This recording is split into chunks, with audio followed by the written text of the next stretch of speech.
Antiseptics और disinfectants का classification पढ़ रहे हैं हम लोग, ठीक है। यूनिट 3 चल रही है ये, और इसमें आगे देख लेते हैं। आज हम देखते हैं ऑक्सीडाइजिंग एजेंट्स, ठीक है। ये किस तरह से माइक्रोब्स की जो ग्रोथ है उसको इनहिबिट करते हैं, उनको किल करते हैं। देखते हैं कैसे करते हैं। सबसे पहले ऑक्सीडाइजिंग एजेंट है पोटेशियम परमैंगनेट, ठीक है। इसका फॉर्मूला भी दिया हुआ है, केमिकल फार्मूला KMnO4। तो देखिए ये पोटेशियम परमैंगनेट कैसे काम करता है। इसके जो क्रिस्टल्स होते हैं वैन डिजॉल्व्ड इन वाटर, जब इनको वाटर में डिजॉल्व किया जाता है, liberate oxygen and oxidize bacterial protoplasm. ये क्या करते हैं, ऑक्सीजन लिबरेट करते हैं, ऑक्सीजन छोड़ते हैं, और जो बैक्टीरियल प्रोटोप्लाज्म है उसको ऑक्सीडाइज कर देते हैं। तो ऐसे में क्या होगा, जो उसकी ग्रोथ है वो रुक जाएगी, उसको वो आगे मल्टीप्लिकेशन नहीं कर पाएगा, वहीं उसकी जो ग्रोथ है वो इनहिबिट हो जाएगी, वहीं पे बैक्टीरिया किल हो जाएगा। दस प्रोड्यूसिंग बैक्टीरियासाइडल एक्शन। कैसा एक्शन प्रोड्यूस करते हैं ये, बैक्टीरिसाइडल, ठीक है। बैक्टीरिसाइडल एक्शन कब होता है, जब वो बैक्टीरियल ग्रोथ को जो चीज़ इनहिबिट करती है उसके एक्शन को बोलते हैं बैक्टीरिसाइडल एक्शन, ठीक है। समझ रहे होंगे आप। अभी आगे देखिए, सब क्लियर होगा। पोटेशियम परमैंगनेट कैसे कैसे वर्क करेगा ऑक्सीडाइजिंग एजेंट की तरह, देखिए। कॉन्डीज लोशन, ये क्या होता है, डाइल्यूट सॉल्यूशन होता है किसका, KMnO4 का। KMnO4 क्या है, पोटेशियम परमैंगनेट है, इसका डाइल्यूट सॉल्यूशन होता है।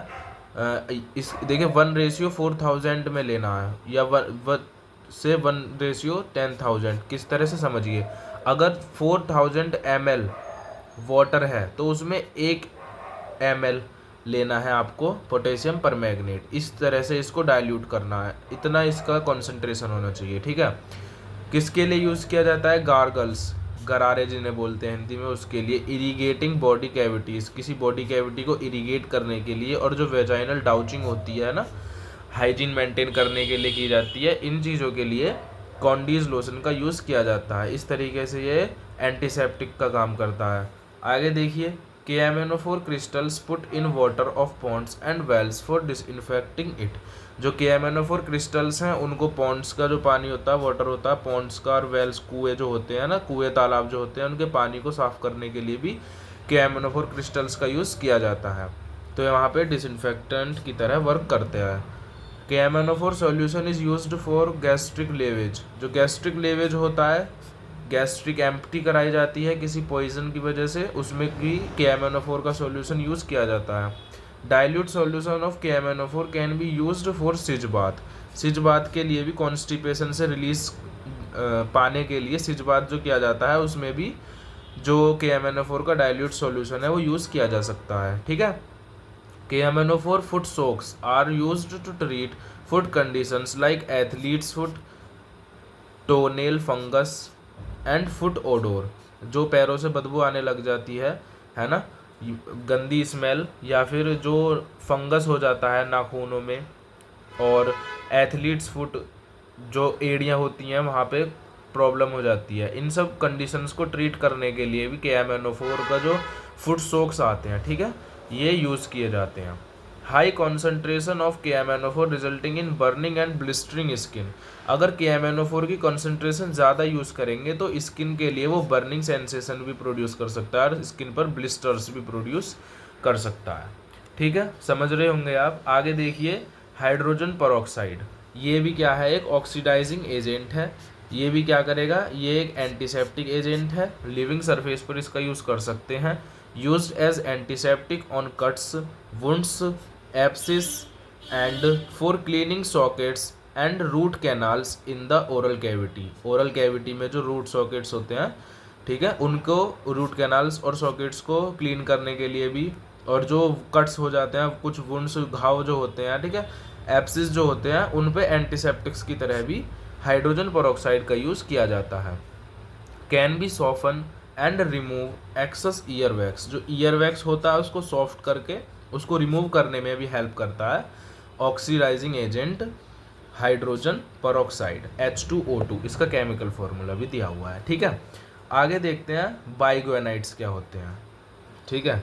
बाइगोनाइट्स के बारे में देख लेते हैं। ये भी क्या है, एंटीसेप्टिक और डिसइंफेक्टेंट्स के क्लासिफिकेशन में आते हैं बाइगोनाइट्स।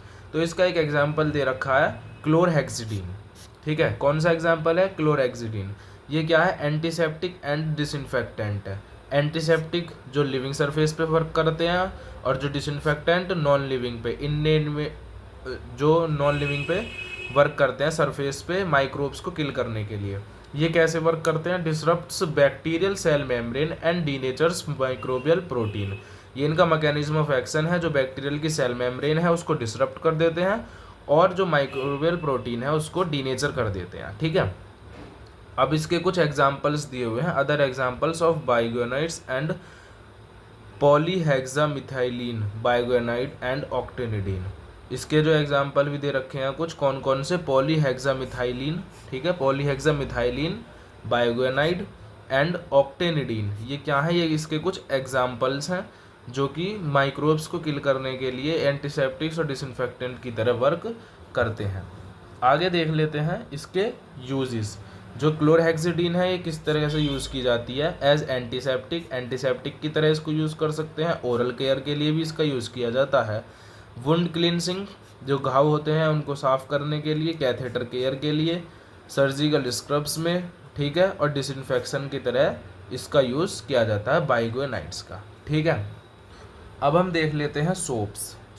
ये भी एंटीसेप्टिक्स और डिसइंफेक्टेंट का वर्क करते हैं। देखिए एनायन, ये क्या होते हैं, एनायनिक डिटर्जेंट्स होते हैं which act as antiseptic agents when used for hand hygiene and cleansing. किसकी तरह काम करते हैं, ये एंटीसेप्टिक एजेंट की तरह इनको यूज़ किया जाता है जब हैंड हाइजीन के लिए, हाथों को साफ करने के लिए, उनकी क्लींसिंग के लिए इनका यूज़ होता है। They penetrate the lipid layers of microbe cell membranes and disrupt their structure. ये क्या करते हैं, जो माइक्रोब्स की सेल होती है उसकी जो लिपिड बाय लेयर होती है माइक्रोब्स के सेल्स, सेल वॉल की, ठीक है, उसको क्या करते हैं, पेनिट्रेट कर देते हैं और उनकी जो स्ट्रक्चर है उसको डिसरप्ट कर देते हैं। सम एंटीसेप्टिक सोप्स और सर्जिकल स्क्रब्स में कंटेन एडिशनल एंटीसेप्टिक एजेंट्स। कुछ एडिशनल एंटीसेप्टिक एजेंट्स भी कुछ सोप्स में होते हैं, जैसे कि क्लोरहेक्सिडीन हो गया, बाइगोनाइड होता है ये, ठीक है, प्रोविडीन, आयोडीन, पहले लेक्चर्स में हम पढ़ चुके हैं। To provide enhanced anti microbial activity, इससे क्या होता है, जो एंटी माइक्रोबियल एक्टिविटी है वो इन्हेंस हो जाती है, ठीक है, इनकी। Which is particularly required in health care setting, जो हेल्थ केयर सेटिंग्स में भी बहुत रिक्वायर होता है, जैसे कि soaps of sodium hydroxide and potassium hydroxide, ठीक है। आगे हम देखेंगे क्वाटरनरी अमोनियम एंटीसेप्टिक्स। अब ये क्या होते हैं, ये हम नेक्स्ट लेक्चर में देखेंगे, ठीक है। Thank you.